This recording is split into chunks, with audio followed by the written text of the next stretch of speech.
Hello everyone, welcome to my channel. In today's video, we will learn about the basic things of IELTS.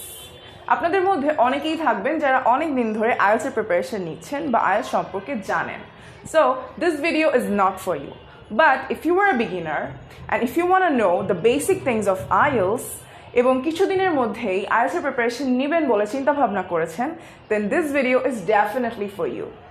So, without any further discussions, let's get into the video. What is IELTS? IELTS হচ্ছে International English Language Testing System.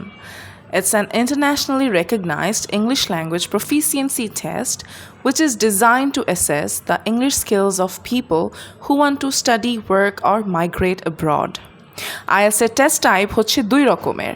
IELTS academic, যেটা সাধারণত higher education and professional রেজিস্ট্রেশনের জন্য করা হয়ে থাকে. আরেকটা হচ্ছে জেনারেল ট্রেনিং অর্থাৎ জিটি, যেটা করা হয় for work experience, migration and secondary education. IELTS general ট্রেনিংয়ের তুলনায় IELTS একাডেমিকটা একটু বেশি ডিফিকাল্ট হয়ে থাকে বা একটু ডিফিকাল্টি লেভেলটা একটু বেশি হয়ে থাকে. IELTS এর টেস্ট মোটামুটি 2 ঘন্টা 35 মিনিটের মতো হয়ে থাকে. এই টাইমের মধ্যেই আপনারা reading, listening and writing test দিয়ে থাকবেন. ব্যান্ড স্কোর, IELTS এর ব্যান্ড স্কোর 0 থেকে 9 ব্যান্ডের মধ্যে ক্যালকুলেট করা হয়. প্রত্যেকটা মডিউলে আলাদা আলাদা ব্যান্ড স্কোর ক্যালকুলেট করে একটা ওভারঅল ব্যান্ড স্কোর দেওয়া হয়ে থাকে. Now let's talk about IELTS reading test. IELTS এ মোটামুটি 4টি মডিউল থাকে: reading, listening, speaking and writing. IELTS এর রিডিং টেস্ট স্টুডেন্টসদের জন্য one of the most challenging test হয়ে থাকে. আর এখানে আপনারা সময় পাবেন 60 মিনিটস এবং 40টা কোয়েশ্চেন থাকবে. সেই কোয়েশ্চেনের অ্যান্সার আপনাকে 1 ঘন্টার মধ্যেই দিতে হবে. IELTS রিডিংয়ের সময় থাকবে 60 মিনিট এবং এই 60 মিনিটসের মধ্যে আপনাকে 40টা কোয়েশ্চেনের অ্যান্সার করতে হবে এবং সেখানে টেস্ট পার্টস থাকবে 3টা, অর্থাৎ 3টা প্যাসেজ দেওয়া থাকবে: প্যাসেজ 1, প্যাসেজ 2 এবং প্যাসেজ 3. এবং সেক্ষেত্রে এই প্যাসেজের ডিফিকাল্টি লেভেলটা ক্রমেই বাড়তে থাকবে, অর্থাৎ প্যাসেজ 1-এর তুলনায় প্যাসেজ 3 মোটামুটি ডিফিকাল্ট হবে. এখন এমনও হতে পারে যে প্যাসেজ 1-এ আপনার একটা ডিফিকাল্ট প্যাসেজ দিয়ে দিছে, কিন্তু প্যাসেজ 2 এবং প্যাসেজ 3-তে তুলনামূলক ইজিয়ার প্যাসেজ থাকতে পারে, এরকমও হতে পারে. তো এখন যে জিনিসটা দেখা যায় সেটা হচ্ছে এখন শাফল হয়ে থাকে, কিন্তু আগে এই জিনিসটা হতো না. আগে প্যাসেজ 1টা মোটামুটি ইজি থাকতো, প্যাসেজ 2টা একটু মডারেটলি ডিফিকাল্ট থাকতো এবং প্যাসেজ 3টা সবচেয়ে বেশি ডিফিকাল্ট থাকতো. কোয়েশ্চেন টাইপস, আমরা এখানে কোয়েশ্চেন টাইপস দেখতে পারি ডিফারেন্ট টাইপ অফ কোয়েশ্চেন্স, যেমন এমসিকিউ, আইডেন্টিফাইং ইনফরমেশন, যেমন true, false, not given, identifying writer's claim, yes, no, not given. True, false, not given, yes, no, not given এটা মোটামুটি common. এটা আপনারা প্রত্যেকটা টেস্টেই, IELTS এর প্রতিটা রিডিং টেস্টেই এই টপিকটা থাকে. এছাড়া আছে হচ্ছে matching information, headings, feature, sentence endings, এগুলো আমরা দেখে থাকি. তার মধ্যে ম্যাচিং হেডিংসটা মোটামুটি কমন এবং প্রত্যেকটা IELTS এর টেস্টেই এটা থেকে থাকে. সেক্ষেত্রে বলে রাখা ভালো যে ম্যাচিং হেডিংটা তুলনামূলক একটু ডিফিকাল্ট, এটার ডিফিকাল্টি লেভেলটা একটু বেশি. তবে যদি আপনারা নিয়মিত রেগুলার প্র্যাকটিস করেন তাহলে এটা অবশ্যই over time you'll find it way easier. তারপর আছে হচ্ছে sentence completion, summary completion, note completion, table completion. এগুলো মোটামুটি একটু ইজিয়ার হয়ে থাকে কারণ এগুলো ফিল ইন দ্য ব্ল্যাঙ্কস টাইপের.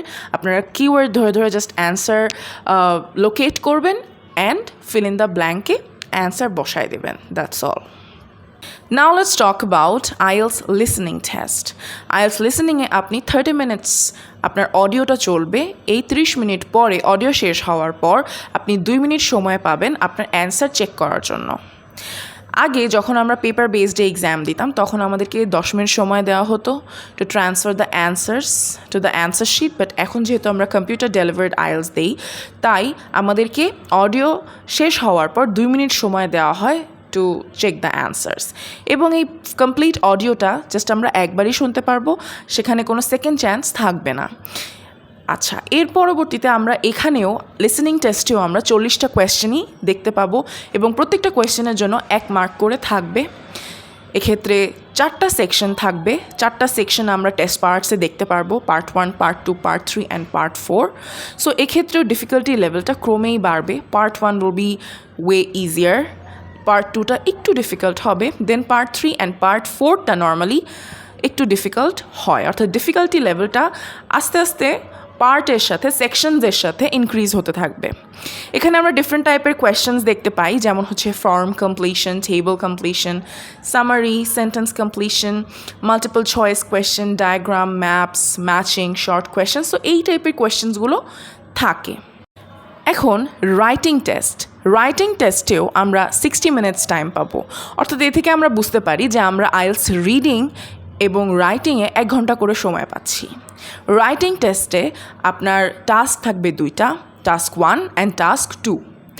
এখানে লেখা আছে candidates are required to right at least 150 words in task 1 and 250 words in task 2। অর্থাৎ আপনি অ্যাট লিস্ট আপনার টাস্ক 1-এ 150 ওয়ার্ড লিখবেন, বাট এর মানে এটা না যে আপনি 150 ওয়ার্ডই লিখবেন, আপনি এর বেশিও লিখতে পারেন, কিন্তু অ্যাটলিস্ট আপনাকে 150 ওয়ার্ড লিখতে হবে। এবং টাস্ক 2-তে আপনি 250 ওয়ার্ডস লিখবেন। সেক্ষেত্রে এখন আমাদের কম্পিউটার ডেলিভার্ড আইএলসে আমরা সেটা ওয়ার্ড কাউন্ট আমরা স্ক্রিনেই দেখতে পারবো। সো আগে এই জিনিসটা খুবই মাথায় রাখতে হতো, কিন্তু এখন সেটা আপনি স্ক্রিনে দেখতে পারবেন। সো এটা নিয়ে আপনাকে টেনশন করতে হবে না। আর সেক্ষেত্রে হচ্ছে রাইটিং টেস্টে যেটা আগেই বললাম, পার্ট থাকবে 2টা। পার্ট 1-এ আপনারা রিপোর্ট রাইটিং, অর্থাৎ ফর্মাল একটা রিপোর্ট লিখবেন। সেক্ষেত্রে maps, diagram, label, pie chart, flowchart যে কোনো কিছু থাকতে পারে। সো সেটাকে জাস্ট আপনি ফর্মালি একটা রিপোর্টের মাধ্যমে লিখে ডেসক্রাইব করবেন, আপনি কি দেখছেন, কতটুকু কি ইনক্রিজ হলো, কোনটা কি ডিক্রিজ হলো, এই জিনিসগুলোই আপনি একটু ফর্মাল টোনে, একটু একাডেমিক ওয়েতে আপনি লিখবেন। আর পার্ট 2-তে এসে রাইটিং, এটাও ফর্মালি একটা এসে লিখতে হবে। সো এই সকল বিষয় আমরা আমাদের পরবর্তী ক্লাসে অবশ্যই ডিসকাস করব, কিভাবে লিখবো, কিভাবে ফরম্যাটিং করব, everything. So don't worry about that. Now let's talk about IELTS speaking test. IELTS speaking টেস্টের টাইম থাকে 11 to 14 মিনিটস। এই টাইমের মধ্যে আপনার স্পিকিং টেস্টটা কন্ডাক্ট করা হবে এবং সেক্ষেত্রে একজন এক্সামিনার আপনার ফেস টু ফেস ইন্টারভিউ নিয়ে থাকবেন, অথবা একটা স্ক্রিনের মাধ্যমে ফেস টু ফেস ইন্টারাকশন করবেন, সেটাও হতে পারে। আপনার স্পিকিং টেস্টটা কমপ্লিটলি রেকর্ড করা হবে এবং স্পিকিং টেস্টেও আপনার 3টা পার্ট থাকবে, part 1, part 2 and part 3।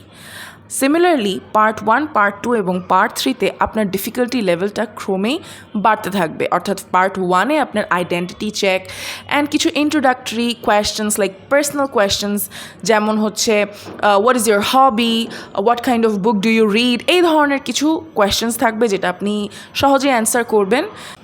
Then part 2-তে আপনাকে একটা কিউ কার্ড দেওয়া হবে, যেখানে এক টপিক থাকবে এবং সেই টপিকের আন্ডারে কিছু বুলেট পয়েন্টসও দেওয়া থাকবে।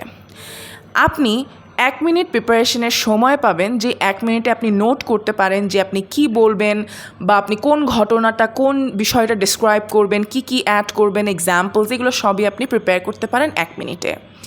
এবং 1 মিনিট পরে আপনি 2 মিনিট সময় পাবেন টু স্পিক। এই 2 মিনিট আপনি মোটামুটি একটা অনর্গল একটানা কথা বলে যাবেন, আপনাকে কোনো সাধারণত ইন্টারাপশন করা হবে না। সেক্ষেত্রে আপনার স্পিকিংয়ে আপনার কিউ কার্ডের মধ্যে যেই বুলেট পয়েন্টসগুলো দেয়া ছিল সেগুলো অবশ্যই সিকোয়েন্স অনুযায়ী ডেসক্রাইব করতে হবে সেই 2 মিনিটের মনোলগে। এবং তারপরে আপনার পার্ট 3 হবে একটা ডিসকাশন বেসড সেশন, যেখানে আপনাকে আপনার পূর্ববর্তী যে কিউ কার্ড দেওয়া হয়েছিল সেই কিউ কার্ডের উপর বেস করে কিছু আরও প্রশ্ন করা হবে, যেই প্রশ্নের আপনি একটু বিস্তারিত উত্তর দিবেন বা আপনার সাথে সেই সকল বিষয়ে বিস্তারিত আলোচনা করা হবে।